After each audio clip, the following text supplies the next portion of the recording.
Second. 1 second. This thing's all- We'll go to commercial. All right, we're good. Good evening. Welcome to the December 18th, 2024 Planning and Zoning Commission meeting. At this time, I would request that everyone please turn off or mute all cell phones and other electronic devices. Also at this time, I would ask everyone to please stand with me for the Pledge of Allegiance. I pledge allegiance to the flag of the United States of America and to the republic for which it stands, one nation, under God, indivisible, with liberty and justice for all. Thank you. An application for conditional use permit request will be heard during tonight's meeting, and the commission will vote on this application and make a recommendation to the county council. The application will then be scheduled to be introduced before the county council at the Monday, January 13th, 2025 county council meeting. Public comment for conditional use permit requests will be taken during tonight's meeting and at the county council meeting on Monday, January 13th, 2025. Public comment on the conditional use permit applications will not be taken at any meeting of the county council held thereafter. The following documents are introduced as a matter of record for this evening's public hearing and regular meetings of the Planning and Zoning Commission. Those documents are the Unified Development Ordinance of St. Charles County, including zoning maps, the year 2030 Master Plan for St. Charles County, which includes the year 2030 Future Land Use Plan map, and the Rules of Order and Procedure for the Planning and Zoning Commission as adopted by Resolution 21-01. I see the quorum is present. Is there a motion to open the meeting? Is there a second? Second. Motion's been made and seconded to open the meeting. All in favor, sign aye. Aye. Okay. Good evening. Really quick how our meeting works. I will read into the record the application. Then ask the staff for their report and their recommendation. Members of the commission may or may not have questions for staff at that time. Then we'll have the applicant to come forward, present their application. Present their application and answer any questions that members of the commission may have. Then we'll have open a public hearing for the application. Anyone wishing to speak regarding the application can come during the public hearing. Once the public hearing is closed, we will take no other comments from the public unless requested by a commissioner. Then we'll ask the applicant to come back, answer any questions that may have come up during the public hearing, and then we will consider the application and take a vote. If you're going to speak, please fill out one of these cards. Leave it with Jack over here. Just make sure that we get your name and address properly in our minutes. So, okay. The first item on our agenda this evening is a conditional use permit request located at 262 Terry Road. The application number is CUP 24-07. Property owners is SFH Properties, LLC. The applicant is Sunflower Hill, LLC. Current zoning is A Agricultural District. Conditional use request is campgrounds, including cottages and camping cabins. The parcel area is 104.65 acres. The location is at 262 Terry Road on the south side of Terry Road between Terry Court and North High Post Road near Klondike Park. This is located in Council District 2. Staff. Yeah, that is, I'm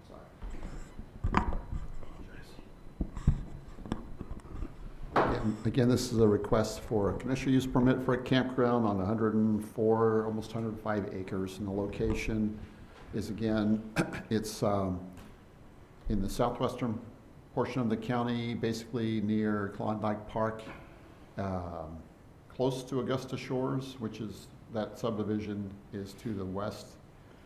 It's on Terry Road. It's on the south side of Terry Road, between Terry Road and Highway 94 South and the Katy Trail. Opposite on the north side of Terry Road, there's Sunflower Farm, which has been operating for some years, and it has a couple of different uses. One use has been as a farm, a truck farm. Second, as a commercial farm stand. Third, they have a conditional use permit for a cafe. Fourth, they have a conditional use permit for to hold special events like wedding venues. And I think that's part of what's the interest of the property owner is they have this destination across Terry Road, and now they'd like to provide some lodging potential for guests that are coming out for these other activities. So the subject property is 105 acres. They're proposing the campground would consist of 15 cottages. You might call them camping pods, or I don't know how you want to describe them, but they're no more than 350 square feet each. So they're small shelters in the middle of 105 acres. And these 15 pods are clustered on 1.5 acres. So there'll be these 15 camping pods, or cottages, I should say, technically. Also a utility building, like fire pit. I believe there's walking trails throughout this 105 acres, but the applicants can provide more information on that. One of the standard requirements for campgrounds is if anyone wants to have cottages as part of a campground. I should say they're not proposing to have any RV parking spots. There's no places for tents. It's just these 15 cottages. If you're having cottages, you can't have more than 1 per 5 acres per the zoning code, and this would comply with that requirement. Again, it'd be in the middle of the 105 acres.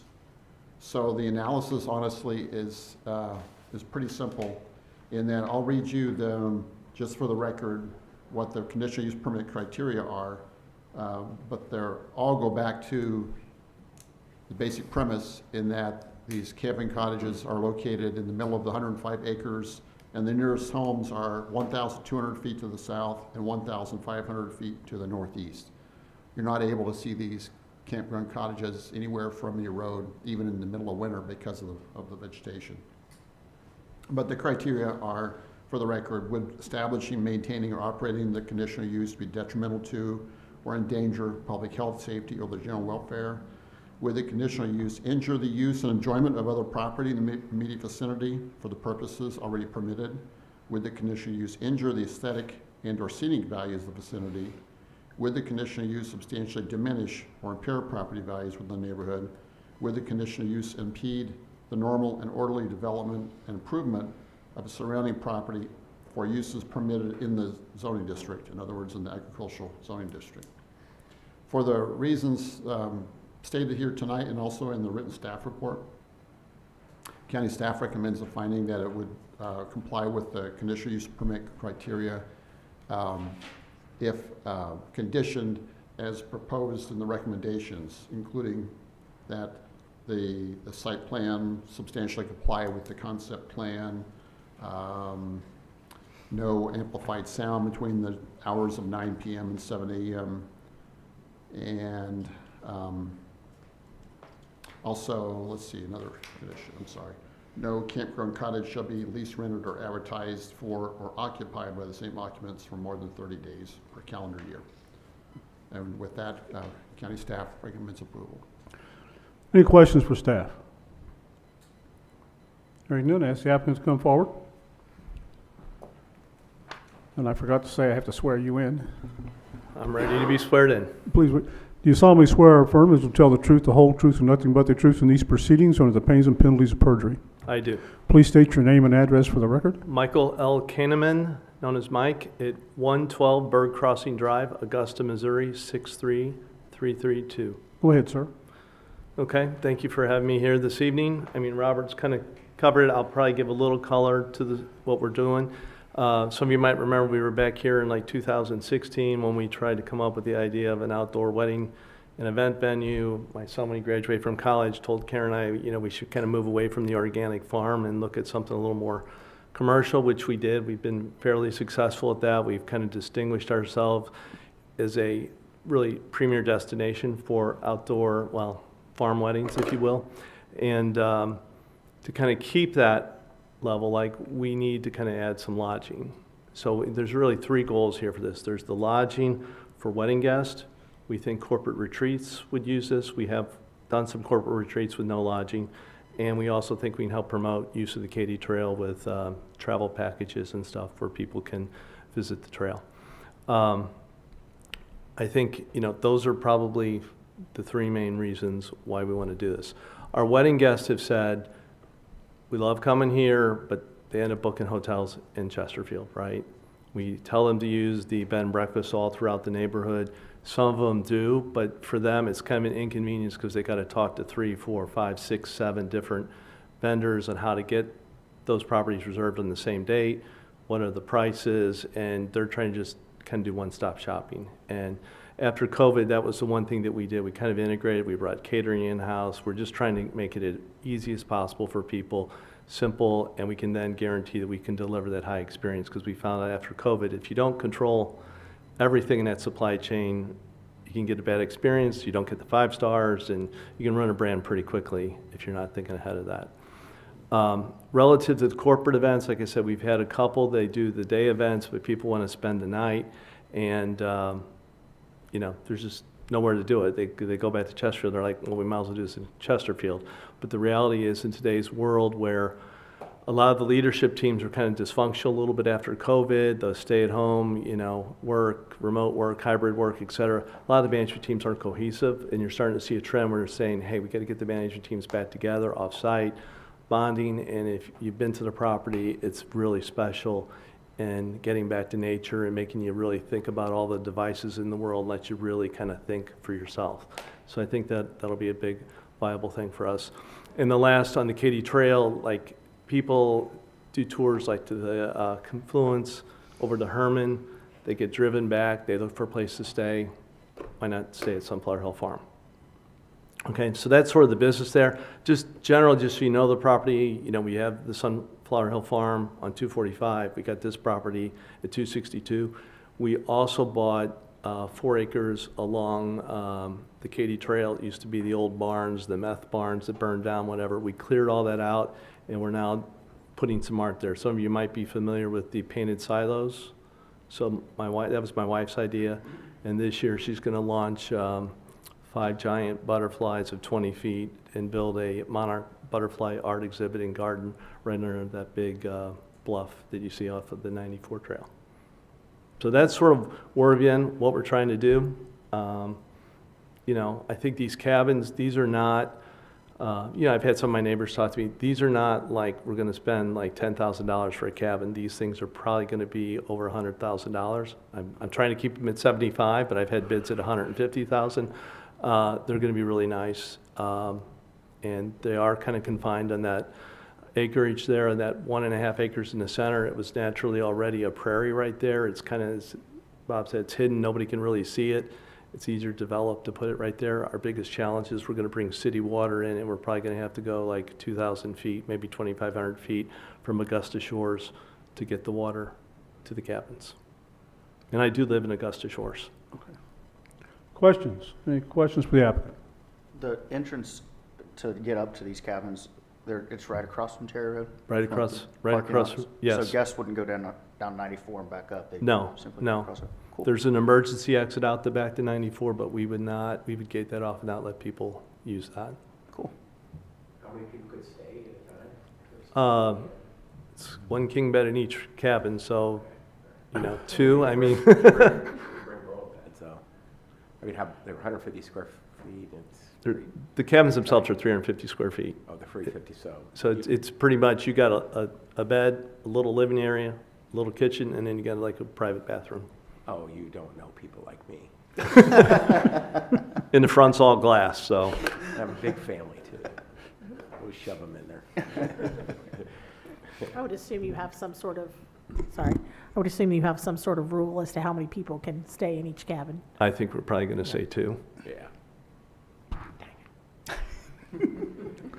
It's a wedding, leave your kids at home. Yeah. Any other questions? They're all grown kids. Seeing none? Hearing none, thank you, sir. Okay, thank you. We will now open the public hearing for CUP-07. Anyone wishing to speak? Evening, Arnie. Good evening. Do you solemnly swear or affirm that you'll tell the truth, the whole truth, but nothing but the truth in these proceedings from the pains and penalties of perjury? Yes, I do. Please state your name and address for the record. Thank you very much, members of the commission. My name is Arnie C. A.C. Dienoff, County Public Advocate. First of all, I'd like to say Merry Christmas, Happy Holidays, and a Happy New Year. Second issue on conditional use permit 24-07. I'm in full favor of this application. It's a good use of the property. It's something that's valued and really needed in southwest St. Charles County. We're trying to grow our tourism district in that part of the county, and we really need possibilities and availability of people who come to that region, lodging and food options. There's a new restaurant that opened up in Augusta finally. I think there needs to be more restaurants and more overnight stay in this region. In my opinion, there will be little to no intrusion with the amount of acreage for this property, which is 104.65 acres. All the homes, as the Director of Planning had mentioned and testified, are over 1,000 yards away from any of the overnight buildings. Lodging is very needed to grow our tourism district, as I stated. There's going to be no RVs. I'd like to add two conditions. Well, the one condition has already been taken care of in the staff report of no amplified music after 9 p.m. But I'd also like to add that no firework discharge be a condition. We've added that to other wedding venues and other similar type uses in the county, and I think we need to be fair and ample on an even keel basis across the board with all the applicants. I also would like you to change, I believe it's condition number 3, which is the number of cottages, 15 for every 5 acres. And I'd like you to change that to 30 for every 2.5 acres. This change will make this business viable and financial feasible, in my opinion. I'm not sure that you can make it financially with 15 cottages. And I would ask that you change it. And then finally, for the long-term stays, that would be condition number 2. I'd ask that you change that condition to a more reasonable amount, which would be 30 days to 45 days. If you go out west to federal lands into like the Grand Canyon and other places throughout the country, people stay for a few months. And so I think 30 days is just a short time for somebody who wants to come and invest in our community and get to know our community, see what we have to offer, and possibly move here and be a resident or move their business here and provide economic development. But for a prime example, if you go to Washington, D.C. and you go to the Smithsonian's, you could spend at least 2 months and you're still not going to be able to see everything at those exhibits and all the buildings that the Smithsonian Foundation of our federal government has to offer. So people who go there want places to stay that are affordable, and some people like nature over hotels and motels. Therefore, I'm in full yes for this application and ask unanimous recommendation to the County Council by the Planning and Zoning Commission. Thank you, Mr. Chairman. Thank you. Anyone else wishing to speak regarding application CUP 24-07? Anyone? Seeing no one, we'll close the public hearing for CUP 24-07. Ask the applicant to come back. One thing that I forgot to ask is, have you reviewed all of the recommendations that the Planning Division has, the Yes. requirements? The team's been very helpful. Their one-stop event to kick it off was very helpful, and we've been working through all those Okay. issues. So yes. you're aware of their 6 conditions? Yeah, I read them. Okay. You have any issues with those? No. Okay. Any questions for the applicant? Okay, thank you, sir. Okay. We'll bring CUP 24-07 back to the commission for consideration. Any, To approve. Second. hold With on. the conditions, Yeah, with Yeah. conditions. with the recommendation from staff. So a motion has been made to approve CUP 24-07, which includes the recommendations set forth in the staff report. Motion's been made by Mr. Fromm. Is there a second? Second. Mr. Shell makes the second. Ms. Bamer, how do you vote? Yes. Ms. Kirschner? Yes. Mr. Baker? Yes. Ms. Barr? Yes. Mr. Fromm? Yes. Mr. Shell? Yes. And I vote yes. CUP 24-07 is approved. Okay. Looks like a nice development. Yeah, it looks really neat. I can't wait to see it. We did something like this in Arkansas over the summer, and it was really cool. The next item on our agenda is approval of the November the 20th, 2024 Planning and Zoning meeting minutes. Are there any additions, deletions, or corrections to the November 2024 meeting minutes? Move to approve. Is there a second? Second? Motion is made and second to approve the November 2024 meeting minutes. All in favor, sign aye. Aye. Minutes are approved. Planning and zoning updates. Robert, you have anything? No, I did want to mention one thing that relates back to something earlier on tonight's agenda, but only indirectly. And that is the reason that we suggested placing the 30-day limit on the cottages is, one, we did a little research under the state or the county code and the state code, and 30-day is the break point between what's considered to be transient lodging and more permanent lodging under the county code and the state code. And the reason that's significant is that for decades and decades, out on the Missouri or the Mississippi River, you had these cottages like built in the 1930s and 40s and 50s before zoning came along, and they were built and designed to be for temporary occupancy, like during the summer.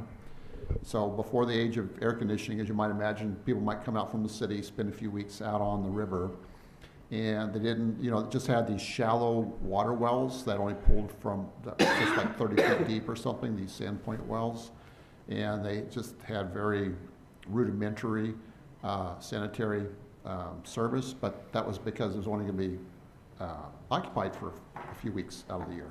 Well, what happened was eventually those cottages were converted to permanent residences, and so it's taken us literally decades in order to turn that around and make those work or get those removed or elevated and all these other standards. And so in the big picture, what we're trying to do is ensure that the camping cottages, when they come along, it's not going to become a permanent residence. I don't think that's the intent here whatsoever, but we're just trying to have a safeguard in that regard. So I just thought I would mention that. Anyone else have any questions, comments? Chair will entertain a motion to adjourn. Motion? Is there a second? Second. All in favor, sign aye. Aye. 24 minutes. I think that's the shortest one I've been to.